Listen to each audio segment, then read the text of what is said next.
Brett, tell us a little bit about your early experiences, just when you were at school and then thereafter in your first couple of companies that you started up, and what you learned from those experiences that led you to have such a deep and abiding commitment to cultivating an organization, a culture that is really the centerpiece, I would say, of your incredible growth and success.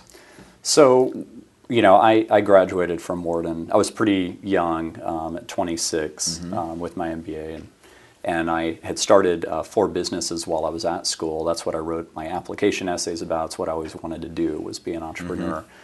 And that process of writing my essays for Wharton was a journey inside myself. It was a very reflective process.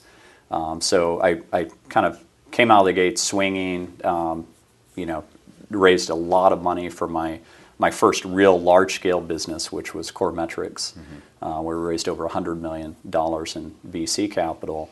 And we did that in the middle of the dot-com boom. And we had many dot-com clients, and we ended up losing most of those clients in the dot-com bust and having an unsustainable cost structure, which was very unfortunate. And I felt like was a failure on my behalf as a leader, because we had done so many things right with culture, but we had missed the one thing that matters the most, and that's a focus on performance.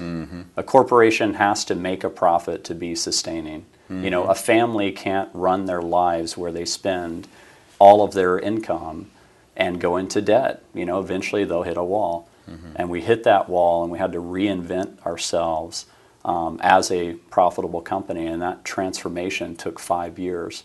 And unfortunately, during that transformation, we didn't focus on culture as much as we should, and I learned a lot of very painful lessons from that. We saw major retention issues. We saw people left. Right. We saw major. Because why did they leave? Because there's a lot of reasons, but we didn't focus on it as an executive team. Like, one of the things at Bazaarvoice is every quarter when we do our offsite strategy meeting as an executive team, 3 to 4 hours of our 2-day agenda is just talking about culture. That's very unique, that we spend 3 to 4, 20 to 25% of the time just talking about culture. So like in the last one, in quarter one of 2009, can you tell us what the subject was there that you addressed with respect to the culture of the company? Sure. You know, one of the things we talked about is we have a process in the company where staff rates management on the 5 stars of our culture. So one way for us to live... What are those 5 stars? Let's make sure we get those out here. Sure. Passion, execution, excellence, teamwork, and openness. And every manager, every executive, myself as the CEO, is rated by staff on a 1 to 5 star scale on whether or not we're living the culture: passion, execution, excellence, teamwork, openness. Correct me about this, or just clarify. Everyone gets rated on the 5 stars of the culture? So only managers get rated, managers and executives, and I also get rated. And it's pretty radical because it does happen every quarter. And think about the fact that that every quarter people are forced to reflect on whether or not that manager is living the culture, living those 5 stars: passion, execution, excellence, teamwork, and openness. And that creates this accountability in the system where, A, it's reinforcing the importance of focusing on living the culture. Because everybody's thinking about what does it look like, what should it look like. Right. And, you know, we could do it for everybody. The reason we don't do it for everybody is that managers set the tone. Right. If the manager's not setting the right tone, then forget it. You know, the employee's not going to set the right tone at that point.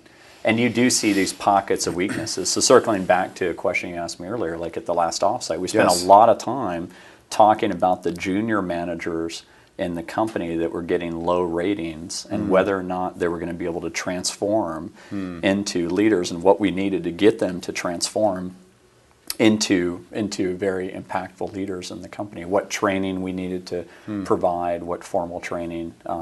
We have $1,000 for every employee every year to use on whatever training they want, how to direct them in that way, decisions to make, and we came out with some pretty big reorganizations of departments. But that's pretty standard for us, that we're constantly changing the landscape and evolving it to be very performance focused. So this is on people's minds on a regular basis. My own evaluation by people who are reporting to me, as well as people throughout the organization rating their managers on whether the values are indeed embodied. So that helps to explain why there would be such a great focus on it.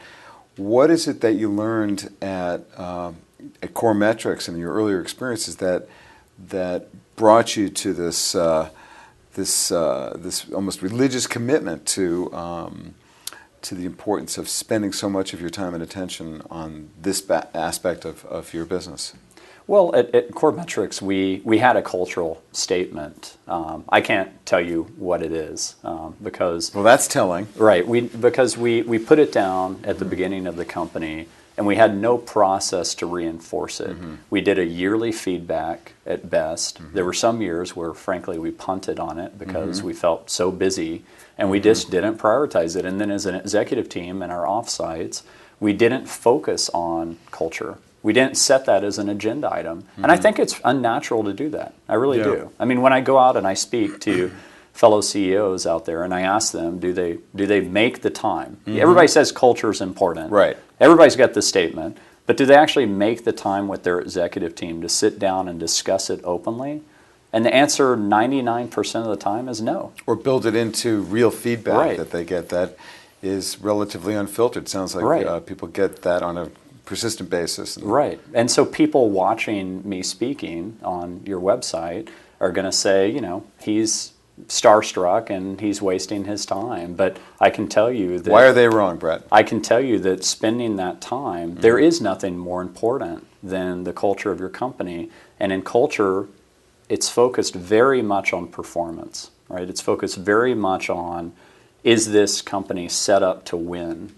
Not just what your benefits are, not just what your feedback process is. Right. How do you hire? How do you fire? How do you assess? How do you train? All of those things are ultimately what determine if you'll win.